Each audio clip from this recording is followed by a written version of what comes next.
এবার ব্ল্যাকমেইল করে এক মহিলাকে ধর্ষণের অভিযোগ উঠল এক যুবকের বিরুদ্ধে। খড়িবাড়ির বাতাসি এলাকার ঘটনা। অভিযোগের ভিত্তিতে তদন্তে নেমে গ্রেপ্তার অভিযুক্ত যুবক। ধৃতের নাম অসীম বিশ্বাস। সে উত্তর দিনাজপুর জেলার গোয়ালপুকুরের বাসিন্দা। জানা গিয়েছে গত 2 বছর আগে সোশ্যাল মিডিয়ার মাধ্যমে পরিচয় হয় নির্যাতিতা ওই মহিলার সঙ্গে অসীমের। অভিযোগ, এরপর বন্ধুত্বের আড়ালে গোপন ছবি হাতিয়ে নিয়ে শুরু হয় ব্ল্যাকমেইল। এরপর সেই ছবি সোশ্যাল মিডিয়ায় ছড়ার হুমকি ও ভয় দেখে চলে একাধিকবার ধর্ষণ। এমনকি ভয় দেখে টাকা হাতিয়ে নেয় অভিযুক্ত অসীম।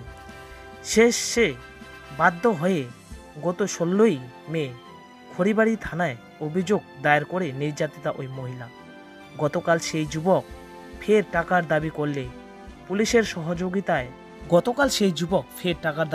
পুলিশের সহযোগিতা নিয়ে নকশালবাড়ি রথখোলা মোড় থেকে পাকড়াও করে পুলিশ অভিযুক্তকে আটক করে ধৃতকে আজ শিলিগুড়ি মহকুমা আদালতে তোলা হয়েছে। গোটা ঘটনায় তদন্ত শুরু করেছে পুলিশ।